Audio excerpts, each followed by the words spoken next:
गुरु जी, संगत जी, सभी को जय गुरु जी। शुक्राना है गुरु जी महाराज का, अनंतम अनंतम शुक्राना। संगत जी, पहले तो जिस संगत को भी लाइव करना है, पूरा सावन आपके पास है। आज एक आंटी का है और अगर उनका नहीं हुआ तो आप मुझे मैसेज करें। जिसको भी लाइव करना है वो लाइव करें, क्योंकि गुरु जी की मेहर है, सावन का महीना है, उनकी कृपा बरस रही है और आप उनकी कृपा को शेयर कर सकते हैं सभी संगत के साथ। ओम नमः शिवाय, शिव जी सदा सहाय। ओम नमः शिवाय, गुरु जी सदा सहाय। संगत जी, कई बार हम अपनी ज़िंदगी में ये सोचते रहते हैं कि हमारी ज़िंदगी में किसी ने हमारा हक मार लिया, किसी ने हमें दुख दे दिया। हमारी ज़िंदगी में हम अपने बच्चों के लिए ये करके जाएं और पता नहीं आने वाले समय में उनके साथ कुछ गलत ना, मतलब बहुत सारी चीज़ें हमारे मन में चलती रहती हैं। अगर आप कुछ दे सकते हो तो वो सिर्फ़ और सिर्फ गुरु जी की मतलब गुरु जी का कनेक्शन अपने बच्चों से इतना स्ट्रॉन्ग बना दो ना संगत जी, कि वो तकलीफ़ में आपसे पहले गुरु जी को पुकारें। यही सबसे बड़ी ब्लेसिंग है, क्योंकि आप रहो ना रहो, गुरु जी की ब्लेसिंग हमेशा उनके साथ रहनी है। आपके बच्चों का गुरु जी हमेशा ध्यान रखेंगे। उनको गुरु जी के सत्संग सुनाएं, उनको गुरु जी की कृपा बताएं, अपनी ज़िंदगी में हो रहे सत्संग उनसे शेयर करें। एक बार नहीं सुनेंगे, दो बार नहीं सुनेंगे, लेकिन धीरे धीरे जब उनको पता लगेगा कि मम्मी की ज़िंदगी में ये बदलाव आ रहा है, तो वो गुरुजी के प्रति उनका आकर्षण बढ़ेगा ही बढ़ेगा। और वो सब आप गुरुजी पे छोड़ दीजिए, क्योंकि गुरुजी जिसको संगत बनाते हैं उसको खुद से खुद अपनी तरफ खींच लेते हैं।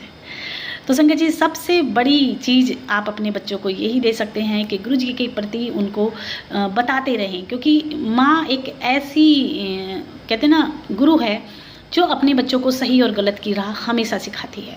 और अभी सबसे इम्पोर्टेंट यही है कि हमें अपने बच्चों को गुरु जी की महिमा, गुरु जी की कृपा और गुरु जी ये अभी तो सबसे पहले बच्चों को ये समझाना बहुत ज़रूरी है कि गुरु जी और भोले बाबा में कोई फ़र्क नहीं है, गुरु जी ही शिव हैं।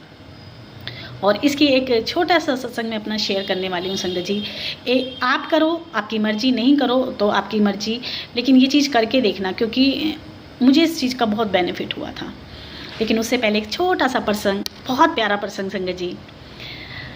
संगत जी, एक मठ गुरुओं का, और उस गुरु में जो सबसे बड़े गुरु थे, उनके पास किसी किसान ने, जो उनके उपदेश रोज़ सुनता था, डेली सुनता था, उसके बाग में इतने प्यारे फ्रूट हुए, इतने प्यारे फल हुए, और उसने टोकरी भरकर अपनी पहली टोकरी अपने उस मठ में जो गुरु थे उनको दे के आया। अब वो जो मठ के जो गुरु थे सबसे बड़े, उन्होंने कहा कि अरे वाह, बहुत सुंदर सेब हैं, बड़े सुंदर फ्रूट हैं। कैसे? बोले ये पहली फसल मेरी फ्रूट की मतलब मार्केट की है, आप इसको लो, ये सबसे पहले मैं आपको समर्पित करता हूँ।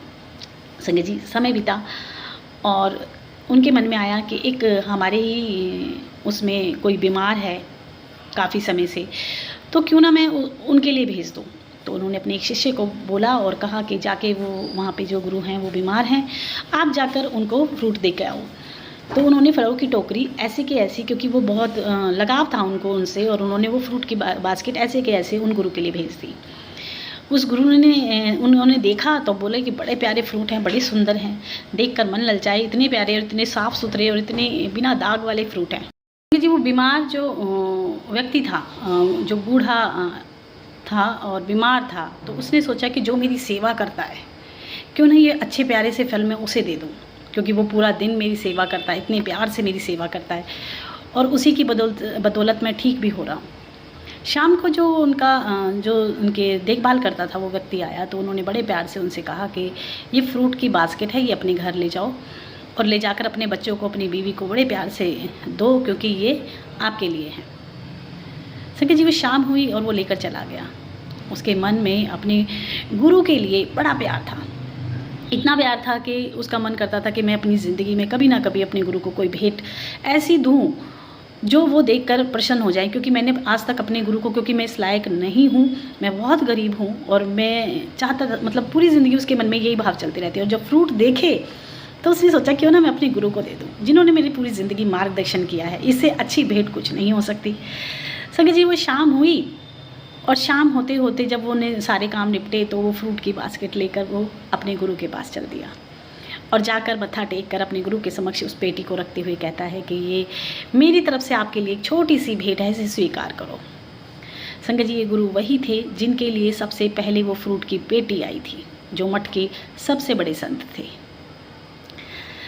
संगत जी जब उनके पास वो पेटी पहुंची फ्रूट की बास्केट, तो उन्होंने सोचा कि ये मेरे लिए ही थी, मुझे इसे नहीं देना चाहिए था। ये घूम कर चारों तरफ से आज फिर मेरे पास आ गई है दूसरे दिन, तो यानी ये रब की रज़ा है और ये मेरे पास तक मेरे ही नसीब की है, ये फ्रूट मुझे ही खाने चाहिए।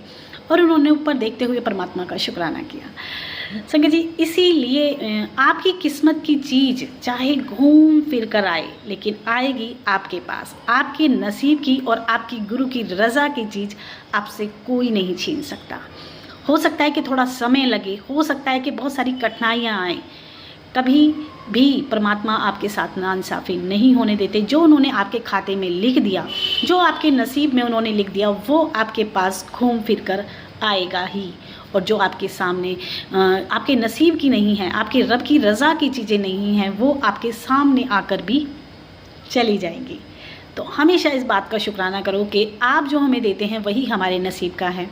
दूसरों को कोसना बंद करें, दूसरों को बोलना बंद करें। जो आपके लिए मिल गया वो आपके रब की रज़ा थी और वो आपके नसीब की चीज़ थी। इसलिए इतना परेशान होने की ज़रूरत नहीं है। तसल्ली की ज़िंदगी जियो, आराम की ज़िंदगी जियो और उनकी रज़ा में अपना जीवन निकालो। हर किसी का नसीब अलग अलग होता है। आपके बच्चों की चीज़ आपके बच्चों से कोई नहीं छीन सकता, और जो उनके नसीब में है उनको कोई ला कर नहीं दे सकता गुरु जी के अलावा। गुरु जी हमारा नसीब लिखते भी हैं, बदलते भी हैं, संवारते भी हैं। हमें सिर्फ उनके आश्रय रहना है। संगत जी आज जो मैं सत्संग आप लोगों से शेयर करने वाली हूँ, एक छोटा सा सत्संग मेरा भी है। संगत जी आज से कई साल पहले एक भोले बाबा की पिक्चर आई थी मेरे सामने एक, और उसमें लिखा था कि जब भी सावन आता है तो भोले बाबा और पार्वती माता स्वयं आकर धरती पे भ्रमण करते हैं। इसीलिए सावन में एक प्रथा भी है कि जितनी बार हम मंदिर जाते हैं वो नंगे पैर जाते हैं, क्योंकि कहीं ना कहीं हम फील कर पाते हैं कि भोले बाबा और पार्वती माता धरती को स्पर्श करते हुए गए हैं। तो उसमें था कि अगर आपकी ज़िंदगी में बहुत सारी परेशानियां हैं, आपकी बहुत सारी प्रॉब्लम है या जो भी है, आप जाकर मंदिर में शिवलिंग के आगे आटे का दिया बना के, चौमुखी होता है ना 4 मुख वाला, ऐसे करके चोंच से निकली आटा आप बनाएं खुद से घर में, और चौमुखी जो दिया है वो जाके शिवलिंग के पास लगाएं। भोले बाबा में इतनी शक्ति है कि आपके घर की नेगेटिविटी से लेकर कोई भी पितृदोष है, कोई भी परेशानियां हैं, वो 1-1.25 महीने में वो अपने तक ले आते हैं और आपको उन चीज़ों से मुक्ति दिलाते हैं। मैंने ऐसा पढ़ा था, नहीं कर पाई, समय नहीं था, दिमाग में नहीं था, किसी चीज़ पे विश्वास नहीं था, भरोसा नहीं था। फिर ऐसा हुआ कि विश्वास होने लगा धीरे धीरे और मैंने ये चीज़ की। आप चाहें तो कर सकते हैं, लेकिन मेरा मानना ये है कि जो मंदिर नहीं जा सकता, हमारे भोले बाबा हमारे घर में ही विराजमान हैं, हमारे समक्ष बैठे हैं, हमारे साथ हैं। आप गुरु जी के सामने भी वो चौमुखा दीपक लगाकर प्रार्थना कर सकते हैं कि हमारे घर की जितनी नेगेटिविटी है, जितने भी दोष हैं, वो आप सब इस सावन में समाप्त कीजिए। होंगे संगत जी 100% होंगे। वो दिया नहीं, वो आपके विश्वास का दिया होना चाहिए, आपको भरोसे के साथ लगाना है, बाकी आपकी रज़ा। एक छोटा सा जो मेरे आज सुबह सुबह सावन के टाइम पे मेरे मन में आया और मैंने आप लोगों से शेयर किया। दूसरी चीज़ ये कि संगत जी सावन से अच्छा समय शिव पुराण पढ़ने का कोई नहीं है। सबसे प्यारा समय है शिव पुराण पढ़ने का। जिन संगत को शिव पुराण सुननी है वो संगत मुझे पर्सनली मैसेज करें, क्योंकि शाम को 7:30 बजे रोज़ शिव पुराण पढ़ी जाएगी, सुबह अमृत वेला में भी पढ़ी जाएगी। जो भी सुनना चाहते हैं प्लीज़ मैसेज करें, मैं उनको ग्रुप पे ऐड कर दूंगी। आपके पास लिंक आ जाएगा, आप ऐड हो सकते हो, सुन सकते हो। जो नहीं पढ़ सकते वो सुन सकते हैं, और जो पढ़ सकते हैं वो खुद से पढ़ें, हमेशा पढ़ें। हाँ, थोड़ी सेवा है शिव पुराण की डिस्ट्रीब्यूट करने की, गुरुजी ने दिमाग में डाला, वही आंटी हैं। जो भी शिव पुराण की सेवा लेना चाहता है, मतलब उनको शिव पुराण चाहिए, वो मैसेज कर सकते हैं। संगत जी आज का सत्संग कहते हैं ना, गुरुजी सबसे पहले जो चीज़ हमें ब्लेस करते हैं वो है हमारी हेल्थ, हमारा जीवन, हमारी रोग कष्ट बीमारियाँ, क्योंकि जान है तो जहान है। एक आंटी जो गुरुजी के मंदिर जाती थी और अक्सर गुरुजी के पास बैठ के लंगर करती थी। एक बार जब वो लंगर कर रही थी और उनके सामने प्रियंका गांधी थी लंगर में, क्योंकि 4 लोग करते थे और गुरुजी के मंदिर में कोई भेदभाव नहीं है, सब इक्वल हैं। आंटी थी, प्रियंका गांधी थी और अंकल थे। ये 4 लोग बैठकर लंगर कर रहे थे और उसमें बड़ी बड़ी लंगर में मिर्चियाँ थी, हरी मिर्चें। ना तो वो आंटी ने खाई, ना प्रियंका गांधी ने खाई, दोनों में से किसी ने भी नहीं खाई, और गुरुजी की नज़र उन पर थी। गुरुजी ने कहा, क्यों आंटी, हरी मिर्च नहीं खाती है, या हरी मिर्च का अचार भी ख़त्म करो। अब क्योंकि गुरुजी का हुक्म, उन दोनों ने मिर्चियाँ उठाई और ऐसे ही खानी शुरू की, क्योंकि लंगर में और कुछ बच नहीं रहा था। पानी पिया, जल प्रसाद लिया और मिर्चें खाईं। और आंटी को हमेशा एसिड की प्रॉब्लम रहती थी। एसिड की जब प्रॉब्लम रहती थी, वो मोस्टली रहती ही थी, लेकिन उस दिन से, जिस दिन से गुरुजी ने उनको हरी मिर्चें खिलाई, बोले एक मेरी ये बीमारी जो मेरे हमेशा एसिड बना रहता था पेट में, एक अजीब सी जलन रहती थी, वो हरी मिर्चें खा के गुरुजी ने मेरी निकाल दी। ऐसे ही मेरी फ्रेंड है एक बहुत प्यारी, गुरुजी के मंदिर गई थी संगत जी, वो थोड़ा सा भी स्पाइसी होना वो खाएगी ही नहीं, उसको स्पाइसी खाना ही नहीं है, उसके मुंह से मतलब जलन होने लगती है, बुरा हाल हो जाता है। अब क्योंकि गुरुजी के मंदिर के प्रति, गुरुजी के लंगर के प्रति इतनी हम लोगों की श्रद्धा है, तो वो थी और उसकी बेटी थी, 2 अंकल और थे, तो उन्होंने भी वो हरी मिर्च नहीं खाई, इतनी बड़ी हरी मिर्च थी। और जब वो हरी मिर्च वो लंगर देने लगे, मतलब थाली खाली करके, तो सेवादार ने कहा आंटी हरी मिर्च पूरी खाओ, लंगर नहीं छड़ना। अब आंटी देखें कि मैं कैसे खाऊं। अब उनके साथ उनकी बेटी भी थी, तो बेटी को तो नहीं खाने के लिए बोल सकती थी, क्योंकि वो तो बिल्कुल ही नहीं खा सकती थी। आंटी ने हरी मिर्च उठाई और जैसे हुआ कचर कचर करके खा ली। उनके पेट में दिक्कत थी जो गुरुजी ने दूर की। एक सत्संग पुराना है जब गुरुजी चोले में बैठे थे और गुरुजी ने हरी मिर्च खाने के लिए बोला। एक संगत आज की है, लेकिन बात वही है जो गुरुजी चाहते हैं, जिसको ब्लेस करना चाहते हैं, जिस चीज़ से ब्लेस करना चाहते हैं, जो खिलाकर ब्लेस करना चाहते हैं, वो कर देते हैं। संगत जी, आंटी को गुरुजी हमेशा बड़े मंदिर में जब आंटी जाती थी तो गुरुजी कहते थे कि आंटी जान है तो जहान है, मैं तुम्हानू सबसे पहले ना लाइव ब्लेस करता हूँ। तो आंटी को बड़ा अजीब लगता था, गुरुजी बार बार एक ही बात क्यों बोलते हैं। एक दिन आंटी के हस्बैंड जो नाइट शिफ्ट करके आते थे, और जब भी वो अपनी ऑफिस से निकलते थे या फैक्ट्री से निकलते थे, तो आंटी को कॉल करते थे कि मैं घर से ऑफिस से निकल गया हूँ, मेरे को 2 घंटे आने में लगेंगे। ये डेली रूटीन था, क्योंकि फिक्र लगी रहती थी, इतनी रात को अंकल आते थे, तो आंटी को रोज़ कॉल आती थी और रोज़ वो बताते थे। आंटी हमेशा उस टाइम का इंतज़ार करती थी कि कब फ़ोन आएगा लैंडलाइन पे, और मतलब मोबाइल पे आता था कि मोबाइल पे फ़ोन आएगा तो मैं उठाऊं और पता चले कि वो निकल गए हैं। संगत जी, एक रात फ़ोन आया, लेकिन लैंडलाइन पे नहीं आया, सॉरी मोबाइल पे नहीं आया, लैंडलाइन पे आया, जो वैसे वाले फ़ोन होते हैं। तो आंटी को बड़ा अजीब लगा, रोज़ तो मोबाइल पे करते हैं, आज इस पे फ़ोन क्यों किया है। जब हेलो बोली तो एक अंकल ने फ़ोन उठाया और कहा कि आंटी आपके हस्बैंड का एक्सीडेंट हुआ है। और एक्सीडेंट की सुनते ही आंटी को थोड़ा सा घबराहट हुई, लेकिन वो अपने हस्बैंड की आवाज़ सुनना चाहती थी, क्योंकि कई बार फ्रॉड कॉल होते हैं, तो कहते हैं आप मुझे उनकी आवाज़ सुना सकते हो।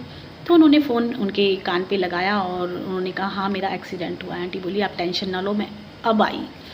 आंटी गाड़ी लेके अंकल के पास पहुंची, और जो एक्सीडेंट था कि वो सरिया जो थी अंकल के, मतलब उसमें ट्रक होते हैं ना, ट्रक में सरिया होती है, वो सरिया ऐसे करके घुस गई थी, इधर से इधर निकली हुई थी, और उनको खून इतना निकल रहा था कि आंटी के हाथ पैर फूल गए। और पास में जो भी हॉस्पिटल था, आंटी वहीं उनको लेकर गई।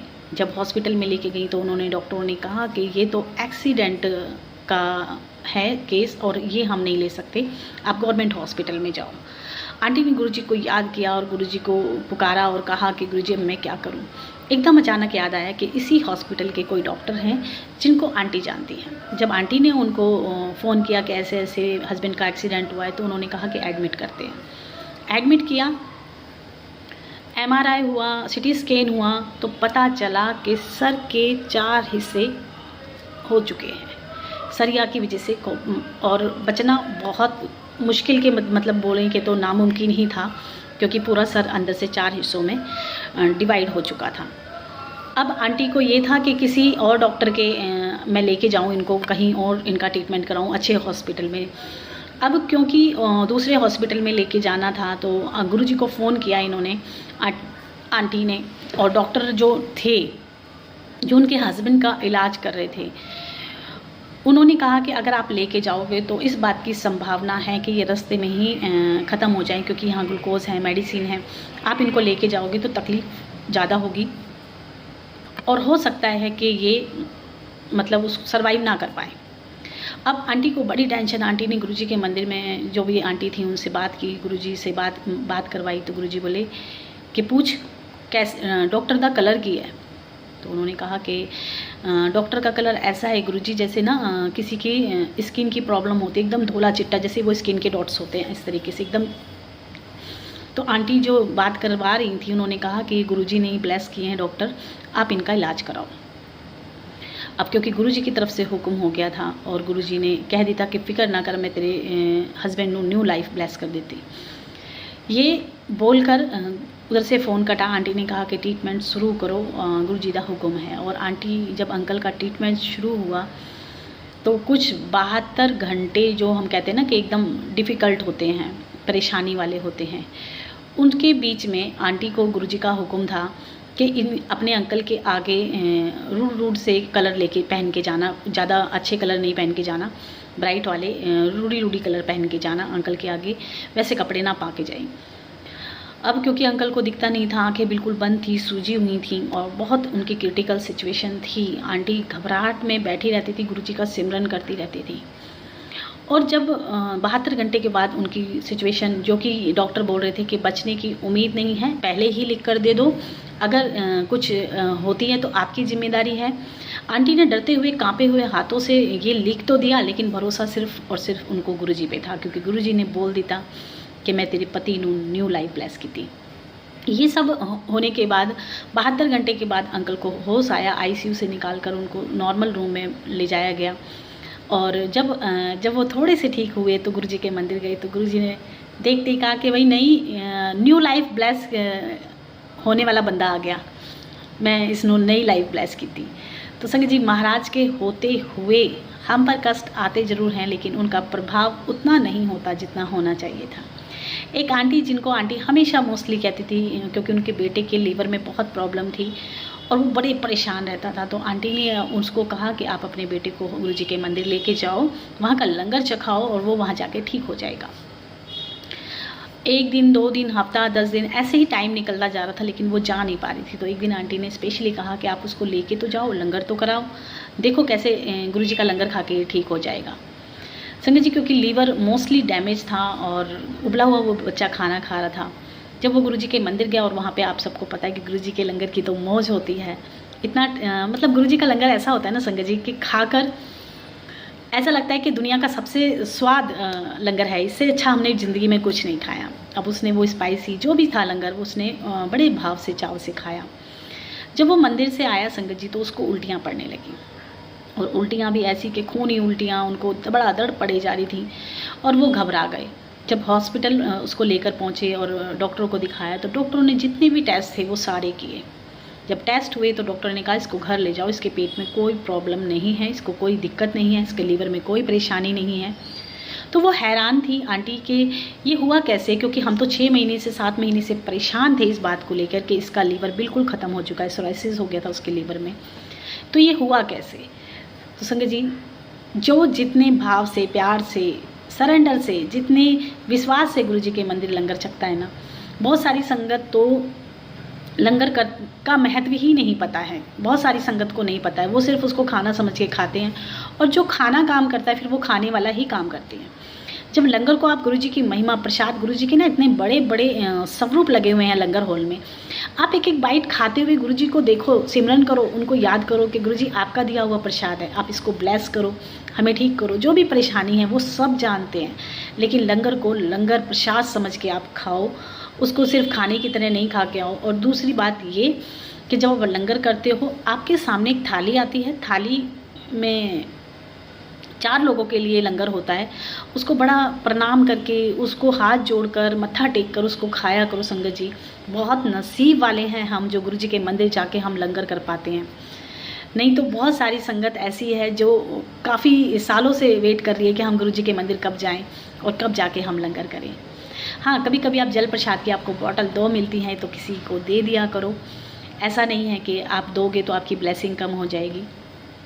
किसी की सेवा करना भी सीखें हम लोग, वो हम करते नहीं हैं। कभी कभी गुरुजी समझाते हैं, लेकिन वहाँ तक हम लोगों का दिमाग नहीं जाता है। बाकी ये है कि संगत जी, सत्संग शेयर करते रहिए। लाइव करने वाले लाइव के लिए मैसेज कर सकते हैं व्हाट्सएप पे कि मुझे लाइव करना है। सावन का महीना चल रहा है, शिव पुराण करते रहें, और हो सके तो वो दिया लगाए हैं संगत जी, आप खुद से अपने जीवन में बदलाव देखेंगे, आपको खुद से सुकून मिलेगा। बेलपत्री के पेड़ लगाइए।